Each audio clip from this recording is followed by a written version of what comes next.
দেখুন, বাংলাদেশের তরুণ সমাজকে নিয়ে আমরা অনেক সময় অনেক কথা বলি যে এই তরুণ সমাজ সোশ্যাল মিডিয়া থাকে, তরুণ সমাজ বিভিন্ন এমন বিষয় নিয়ে ব্যস্ত থাকে যেগুলোকে আমরা প্রত্যাশা করি না। এই তরুণ সমাজ রাত জেগে খেলা দেখে, মুভি দেখে, গেমিং করে।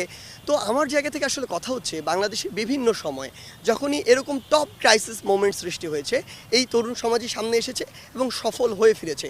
18 কোটা সংস্কার আন্দোলন কিংবা নিরাপদ সড়ক আন্দোলন কিংবা এবারের এই যে কোটা সংস্কার আন্দোলন কিংবা স্বৈরাচার পতনের আন্দোলন, সব জায়গায় এখন এরপরে আমরা যেটি দেখেছি আসলে যে তরুণ সমাজ বর্তমানে রাস্তায় নামছে, পরিষ্কার পরিচ্ছন্নতার কাজ করছে, অসংখ্য কাজ করছে।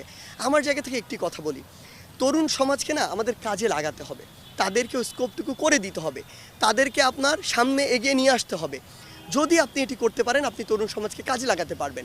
কিন্তু আপনি যদি মনে করেন যে না, এই তরুণ সমাজকে আপনি সবসময় টিটকারি করার চেষ্টাটুকু করেন, যদি আপনি এটি করেন যে তরুণ সমাজকে হেয় করার